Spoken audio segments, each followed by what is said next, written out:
बच्चों, अब मैं organic chemistry some basic principles and techniques chapter में से एक टेबल है some functional groups and classes of organic compounds. इसको आपको टेबल को पूरा एक्सप्लेन कर देती हूँ। इसमें सबसे पहले क्लास ऑफ कंपाउंड्स दी हुई है, एल्केन्स, फिर फंक्शनल ग्रुप का स्ट्रक्चर, फिर आईयूपीएसी ग्रुप का प्रीफिक्स, फिर सफिक्स ऑफ एग्जाम्पल। तो सबसे पहला क्लास ऑफ कंपाउंड है एल्केन्स। इसमें कार्बन के एटम सब सिंगल बॉन्ड्स के साथ एक दूसरे से अटैच रहते हैं। तो कैसे पहचानोगे कि कोई मॉलिक्यूल एल्केन का है? उसमें आपको कोई डबल या ट्रिपल बॉन्ड नहीं दिखेगा। ठीक है, देखो CH3 CH2 CH2 CH3, कितने कार्बन एटम है? 4। तो ये इसमें प्रीफिक्स लगता है ब्यूट, और एल्केन के साथ सफिक्स लगता है एन, तो क्या बन गया? ब्यूटेन। ठीक है, इस तरह से कार्बन के एटम्स को गिन के आप उसका नाम दे सकते हो मॉलिक्यूल का। और एन क्यों लगाया है? क्योंकि इसमें कार्बन जो है वो सब सिंगल सिंगल बॉन्ड से जुड़े हुए हैं। दूसरी कैटेगरी ऑफ क्लास है कंपाउंड्स की एल्कीन्स। एल्कीन्स को कैसे पहचानोगे आप? उसमें कार्बन और कार्बन के बीच में डबल बॉन्ड होता है ना, और इसमें जो सफिक्स लगाते हैं वो ईन होता है। आप इस कंपाउंड को ब्यूट 1 ईन क्यों कहा है? क्योंकि देखो इसमें 4 कार्बन एटम हैं और डबल बॉन्ड जो है वो कार्बन नंबर 1 और 2 के बीच में है।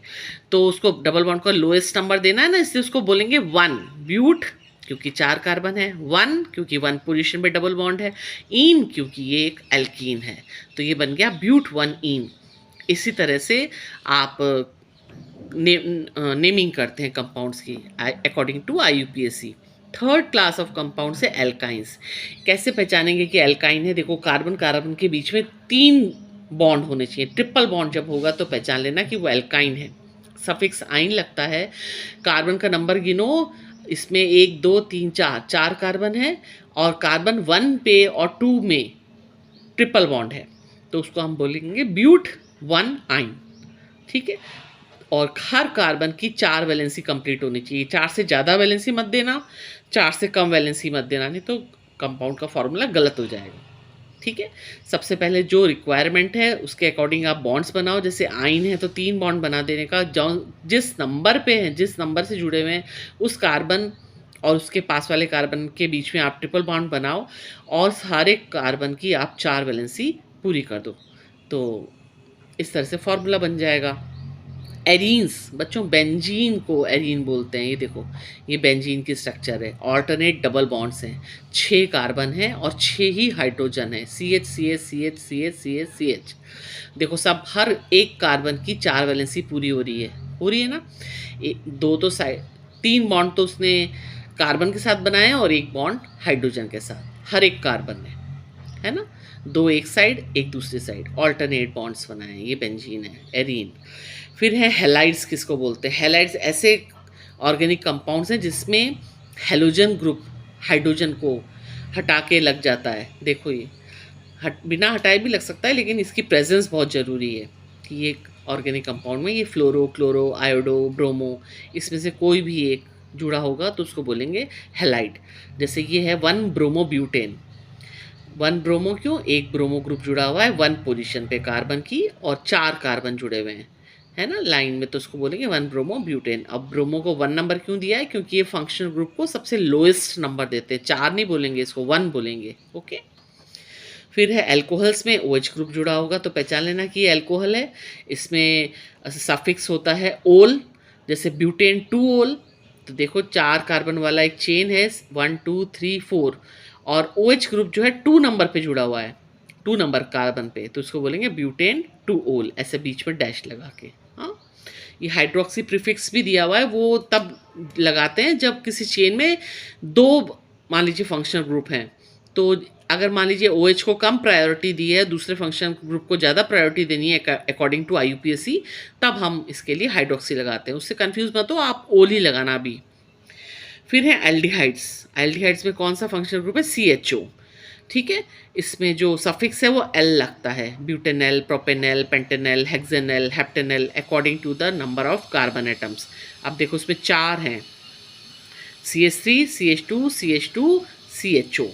बिल्कुल कॉर्नर पे होता है हमेशा, 1 नंबर पे मिलेगा आपको। CHO ग्रुप बीच में नहीं मिलता बच्चों कभी भी चेन में, तो इसको सिंपल ब्यूटेनल बोल देंगे। 1 को एक्सप्रेस करने की ज़रूरत नहीं होती, 1 कार्बन पे ही होता है ये CHO, ठीक है।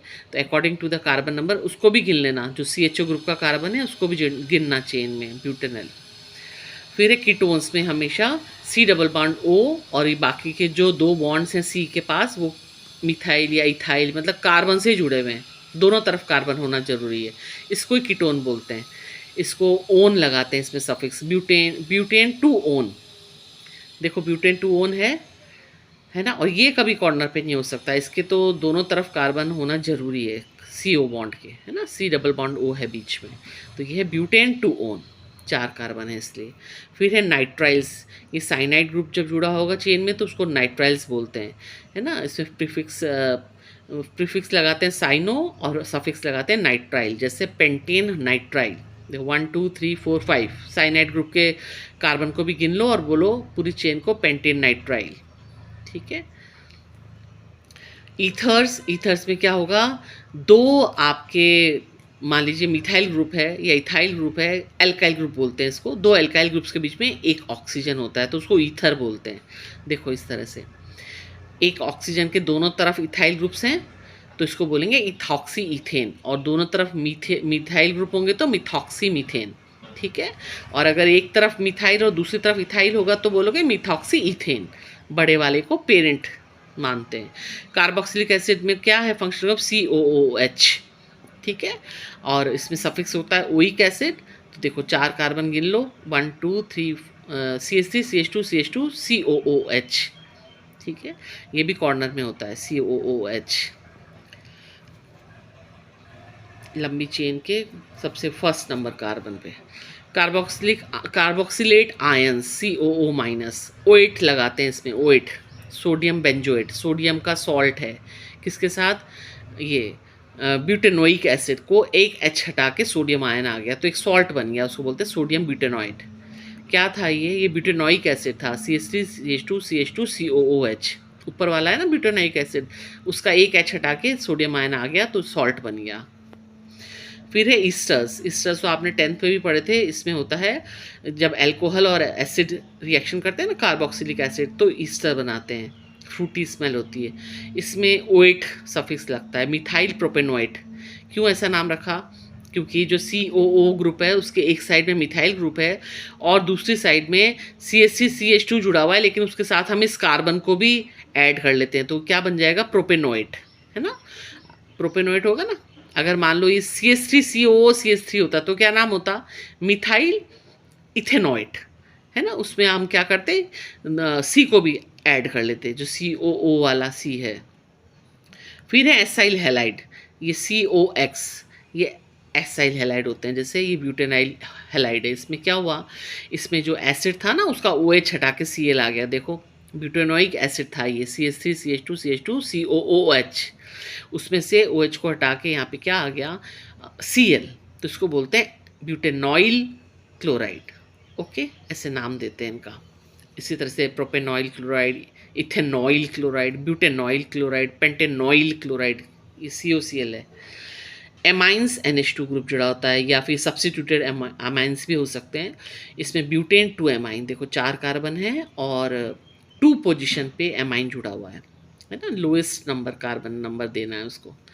फिर एमाइड्स में CONH2 ग्रुप, और हो सकता है कि जो NH2 का H भी सब्स्टिट्यूटेड है, देखो R क्या है, ये एक एल्काइल ग्रुप है ना, तो इनको एमाइड्स बोलते हैं। ब्यूटेन एमाइड एक चेन है जिसमें 4 कार्बन है, CH3 CH2 CH2 CONH2, तो जो CONH2 ग्रुप है वो एमाइड को शो करता है। बच्चों ये लर्न करना पड़ेगा आपको। नाइट्रो कंपाउंड्स में NO2 ग्रुप जुड़ा होता है और इसको ऐसे सिंपल है इसका नोमेनक्लेचर, 1 नाइट्रोब्यूटेन, 1 नाइट्रोपेंटेन, 1 नाइट्रो हेक्सेन या हेप्टेन या इथेन, जैसा मीथेन भी हो सकता है, CH3NO2। सल्फोनिक एसिड में SO3H ग्रुप होता है, इसको सल्फो इसमें प्रीफिक्स होता है, सल्फोनिक एसिड जो है वो सफिक्स होता है, मिथाइल सल्फोनिक एसिड। देखो CH3SO3H जब जुड़ा हो तो उसको बोलेंगे मिथाइल सल्फोनिक एसिड, और इथाइल सल्फोनिक एसिड होता तो C2H5SO3H। इसी तरह से propyl sulphonic acid, butyl sulphonic acid, ये इस तरह से आपकी टेबल है। ऑर्गेनिक कंपाउंड्स की।